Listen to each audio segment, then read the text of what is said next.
لیکن اس نے بھائی رسولے کو اس کام کے لیے راضی کر لیا۔ رسولے کا اصل نام رسول شاہ تھا، جبکہ میں اسے رسولہ یا رسولے کہہ کر پکارتا تھا۔ اس کا مجھے علم نہ تھا کہ مینیجر لیم نے اسے ٹونا سانپ کو پکڑنے کا ٹاسک دیا ہے۔ اس نے بھائی کو اس زمانے میں 200 روپے دینے کا کہا تھا۔ مجھے میرے بھائی نے کہا کہ ہم نے ٹونڈلا گاؤں میں ٹونا سانپ کا زہر حاصل کرنا ہے۔ میں نے اس سے کہا کہ تو یہ کس یقین کے ساتھ کہہ رہا ہے کہ ٹونڈلا گاؤں میں فلاں جگہ یہ مخصوص سانپ موجود ہے؟ اس نے جواباً کہا کہ میں نے 4 روز تک اس جگہ کا بغور معائنہ کیا ہے۔ جس جگہ ٹونا، لونا یا اژدہا موجود ہوتا ہے اس جگہ کی زمین بھربھری اور سوراخ زدہ ہوتی ہے، لیکن اس اقسام کے سانپوں کو بڑی احتیاط اور طریقے سے پکڑنا پڑتا ہے۔ اس کے لیے کم از کم 3 تجربہ کار سپیروں کی ضرورت ہوتی ہے۔ 2 سے بھی کام چل جاتا ہے، لیکن اس میں بہت خطرہ ہوتا ہے اور احتیاط لازم ہوتی ہے۔ بھائی رسولے نے مجھ سے اصل بات چھپائی کہ اس نے ٹونا سانپ پکڑنا ہے۔ اس نے صرف مجھے یہ بتایا کہ اس نے صرف اس سانپ کا زہر حاصل کرنا ہے۔ میں نے ایک کم تجربہ کار سپیرے پرکاش گپتا کو اپنی مدد کے لیے ساتھ لے لیا تھا۔ پرکاش گپتا ایک غریب کم عمر لڑکا تھا۔ بہرحال ہم لوگ جب ٹونڈلا گاؤں کے اس مخصوص مقام پر پہنچے جہاں بقول رسولے کے وہاں ٹونا سانپ موجود ہے، میں نے اس جگہ کا معائنہ کیا اور پھر میں نے دونوں یعنی اپنے بھائی اور پرکاش کو سمجھایا کہ ہم نے کس طریقے سے پہلے مٹی ہٹانی ہے اور پھر کس طریقے سے آہستہ آہستہ بین بجا کر سانپوں کو مست کر کے اپنی جانب متوجہ کرنا ہے۔ میں نے آہستہ آہستہ بین بجانا شروع کیا۔ اس دوران پرکاش گپتا نے آہستہ آہستہ اس مقام سے مٹی ہٹانا شروع کی۔ رسولے نے، جو کہ مخصوص ٹونا سانپ کو پکڑنے کے لیے تیار کھڑا تھا، بالآخر 15-10 منٹ کی کوششوں کے بعد اس نے ٹونا سانپ کو پکڑ لیا۔ یہ مادہ سپنی تھی۔ میں نے فٹافٹ اس کے 4-5 قطرے زہر نکالے، لیکن پھر میں نے اسے چھوڑ دیا۔ لیکن رسولے نے اس مادہ سپنی کا نوخیز بچہ سپولیا جھٹ سے پکڑ کر سانپوں کی مخصوص تھیلی میں ڈال دیا۔ میں نے چلا کر کہا، یہ تو کیا کر رہا ہے؟ اس بچے کو چھوڑ اور اسے دوبارہ اس کے بل میں ڈال دے۔ نہیں بھائی، میں کبھی بھی اسے نہیں چھوڑوں گا۔ میں اسے مہنگے داموں مسٹر لیم کے ہاتھوں فروخت کروں گا۔ 200 روپے ملیں گے مجھے۔ نہیں، تو ایسا نہیں کرے گا، میں نے اس کو غصے سے جھنجھوڑتے ہوئے کہا۔ لیکن اس نے مجھ سے گستاخانہ انداز میں کہا کہ میں ہر قیمت پر اس سانپ کو حاصل کر کے رہوں گا اور اسے فروخت کر کے بھاری رقم حاصل کروں گا جس کی ہمیں ضرورت بھی ہے۔ میں نے اسے غصے کے عالم میں کہا کہ تجھے ابا کی وہ وصیت بھی یاد نہیں کہ ہم دونوں بھائیوں نے کبھی بھی کسی سانپ کو پکڑنا یا فروخت نہیں کرنا؟ اس نے بڑے روب سے کہا، ابا مر گیا ہے تو اس کے ساتھ اس کی نصیحتیں اور فضول باتیں بھی ختم ہو گئی ہیں۔ میں نے اسے پرزور طور پر کہا کہ اب بھی وقت ہے، تو سانپ کا یہ بچہ چھوڑ دے، لیکن اس نے میری باتوں کو یکسر نظر انداز کر دیا۔ ابھی میں اسے یہ سمجھا ہی رہا تھا کہ وہ اس ٹونا سانپ کے سپولیے کو چھوڑ دے کہ اس دوران ٹونا سانپ کی ماں یعنی سپنی نے اسے جھٹ سے اچھل کر ڈس لیا۔ میں نے فوری طور پر اس سپنی کے سر پر سنتا مارا اور پھر وہ اپنے بل میں گھس گئی۔ تیسرے لڑکے پرکاش نے بعد میں یہ بتایا تھا کہ اس نے یہ دیکھا تھا کہ وہ سپنی ایک دفعہ بل سے نکلی تھی اور بڑے دکھی انداز میں تھیلی میں بند اپنے بچے کی جانب دیکھ رہی تھی۔ میں نے اس وقت بھی بھائی رسولے کو سمجھایا کہ اب بھی تو انسان بن جا اور اس سپنی کے بچے کو چھوڑ دے۔ بدقسمتی سے میرے بھائی نے میری بات نہ مانی، بلکہ مجھے کہا کہ بھیا تو میرے کاموں میں دخل نہ دے۔ میں نے اسے کہا کہ تجھے ٹونا سپنی نے ڈسا ہے، تو فوری طور پر اپنے ہاتھوں سے خون نکال اور وش منی لگا۔ سپیرے وش منی اپنے ساتھ رکھتے ہیں، اسے سانپ کے ڈسے مقام پر لگایا جاتا ہے اور پھر احتیاطاً اس جگہ سے کافی مقدار میں زہر آلود خون بھی نکالا جاتا ہے تاکہ خون کے ذریعے مزید زہر نہ پھیلے۔ اس نے کہا، نہیں، یہ اتنا زہریلا سانپ نہیں ہوتا، میں اس کے ڈسے مقام سے اپنا کچھ خون نکال لیتا ہوں۔ اس نے میرے سامنے ڈسے مقام سے خون نکالا، لیکن اس نے وش منی نہ لگائی۔ وہ بہت ضدی تھا۔ اس نے کہا کہ میں یہ سپولیا لے کر گھر جا رہا ہوں۔ تیسرا لڑکا پرکاش گپتا بھی اس کے ہمراہ ہو گیا، جبکہ میں سانپوں سے حاصل شدہ زہر کے قطروں کو فارماسوٹیکل کمپنی میں فوری طور پر پہنچانے چلا گیا۔ اس کی وجہ یہ تھی کہ سانپوں کا خالص زہر، بالخصوص ٹونا لونا نسل کے سانپوں کا زہر 2 گھنٹے بعد اپنا اصل اثر ظاہر کر دیتے ہیں۔ ان کی پھر کوئی قیمت نہیں رہتی۔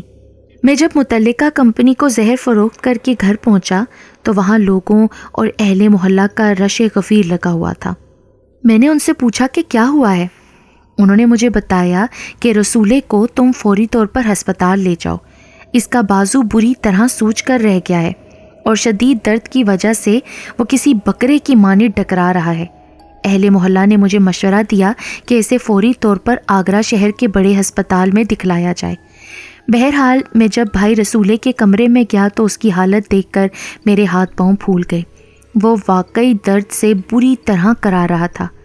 اس کا سارا بازو کندھوں تک بری طرح سوجا ہوا تھا۔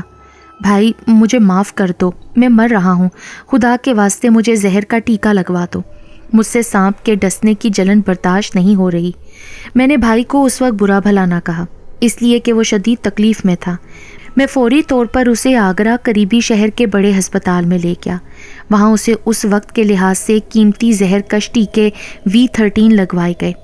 اس زمانے میں اس ٹیکے کی قیمت 20 روپے تھی اور روزانہ 4 ٹیکے لگتے تھے، جبکہ سونا فی تولہ 32 روپے تھا۔ بھائی رسولے کو کچھ گھنٹے آرام آتا اور پھر کچھ دیر بعد اس کا درد دوبارہ جاگ جاتا۔ اس کی سوجن بڑھتی جا رہی تھی اور اس کے دائیں بازو کا رنگ گہرا نیلا ہو رہا تھا۔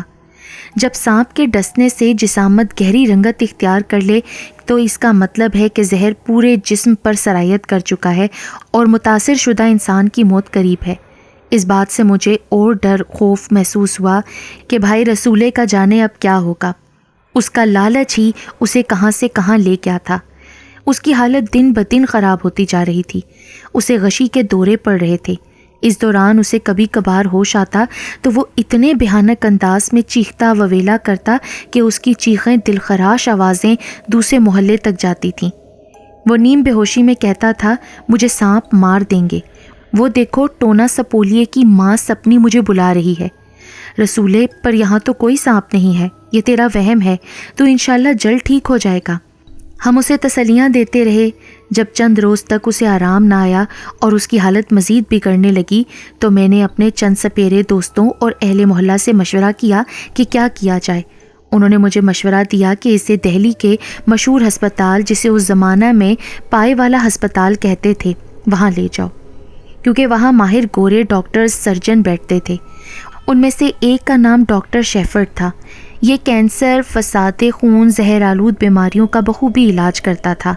بہرحال میں اور میرے محلے کا ایک لڑکا سونی اسے بڑی مشکل سے دہلی پائے والے ہسپتال لے کر گئے۔ ڈاکٹر شیفرڈ نے فوری طور پر رسولے کے چند ٹیسٹ کروائے اور اس کی بازو کا ایکس رے کروایا۔ رسولے کے جب خون کے ٹیسٹ اور ایکس رے رپورٹ آئی تو ڈاکٹر شیفرڈ نے اپنی رائے دیتے ہوئے کہا کہ رسولے کے جسم میں ہلکا لیکن تکلیف دہ زہر اینٹ پھیل چکا ہے اور اس کی دائیں بازو میں چھوٹے چھوٹے سانپ نما کیڑے پیدا ہو گئے ہیں۔ اعلیٰ خوردبین سے جب انہیں دیکھا گیا تو ان کے منہ بالکل ٹونا سانپ کے منہ کے تھے، اور حیرت انگیز بات یہ تھی کہ یہ لاتعداد تھے۔ ان کا نکالنا بھی ضروری تھا، لیکن ایسا کرنا ناممکن مرحلہ تھا۔ ادھر رسولے کا ڈاکٹر شیفرڈ انگریزی علاج کر رہا تھا تو دوسری جانب ہم اس کے جسم پر گیلی وش منی لگا رہے تھے۔ رسولے بری طرح تکلیف سے چلاتا تھا۔ وہ کہتا تھا، مجھے ایسا لگتا ہے کہ میری بازو کے کیڑے مجھے بری طرح کاٹ رہے ہیں۔ ڈاکٹر شیفرڈ نے بھی اس بات کی تصدیق کی تھی کہ واقعی رسولے کو زیادہ تکلیف ان پراسرار کیڑوں کی، جو کہ ٹونا سانپ کی مانند ہیں، ان کے کاٹنے کی وجہ سے ہو رہی ہے۔ ان پراسرار سانپ نما کیڑوں پر دوائی کا کوئی اثر بھی نہیں ہو رہا تھا۔ اسی دوران ایک دن رسولے کے منہ سے ایک بڑا سانپ نما کیڑا نکلا جس کی شکل ہو بہو ٹونا سانپ کی طرح تھی۔ ہسپتال کے ڈاکٹر نرسیں خوف کے مارے اس کے قریب آنے سے کترانے لگے۔ سچی بات ہے، مجھے بھی اس کے قریب جانے سے کراہیت محسوس ہوتی تھی، لیکن میں کیا کرتا، وہ میرا بھائی تھا، وہ شدید تکلیف میں مبتلا تھا، اسے میری ضرورت تھی۔ وہ جب کبھی ذرا ہوش میں آتا تو صرف یہی جملہ کہتا کہ ٹونا سانپ مجھے مار دیں گے۔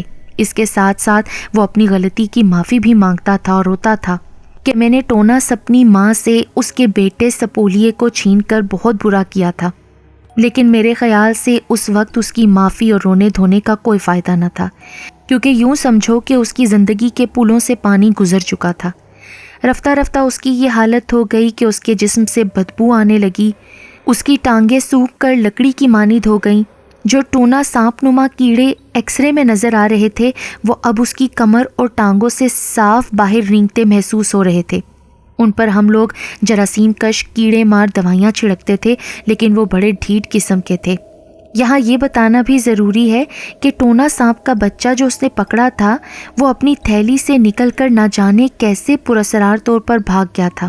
خیر رسولے کے جسم سے انتہائی کریا بدبو آتی تھی، دوسری جانب اس نے کھانا پینا چھوڑ دیا تھا۔ اس کی اس پراسرار بیماری کے علاج پر ہمارا سارا اثاثہ، جائیداد، سب کچھ فروخت اور برباد ہو گئی۔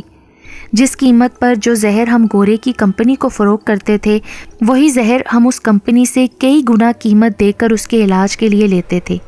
وہ فارماسوٹیکل کمپنی اس میں کچھ مزید دوائی ڈالتے تھے۔ ہمیں اس وقت علم ہوا تھا کہ یہ گورے ہم سے کتنا سستا زہر خریدتے تھے۔ بہرحال بھائی رسولے ایک رات کو چپکے سے اٹھا اور اس نے اپنی مسلسل لاعلاج تکلیف سے نجات حاصل کرنے کے لیے خودکشی کا فیصلہ کیا۔ اس نے ہمارے علاقے کے قریب پانی کے گہرے جوہڑ میں چھلانگ مار دی۔ اس کی جب جوہڑ سے لاش نکالی گئی تو اس کی ٹانگوں، جسموں پر بھی ٹونا سانپ کی شکل کے کیڑے بڑی تعداد میں چپکے لپٹے ہوئے تھے، اور جب ہم نے اس کو دفنایا تو ان کیڑوں نے اس کا پیچھا قبر تک نہ چھوڑا۔ حیرت انگیز طور پر جب ہم نے اپنے بھائی کی قبر کھودی تھی تو اس قبر کی مٹی سے بھی سینکڑوں رنگ برنگے کیڑے نکل رہے تھے۔ میرے بھائی کو مرے مدت بیت گئی ہے، لیکن آج تک اپنے بھائی کے جسم میں پیدا ہونے والے سانپ نما کیڑوں کا راز نہیں جان سکا۔ مجھے تو ایسا ہی لگتا ہے کہ یہ ٹونا اپنی ماں کی شاید بد دعا تھی، جس نے میرے بھائی کو ایک عذاب مسلسل میں رکھا اور پھر اسے قبر تک پہنچا دیا۔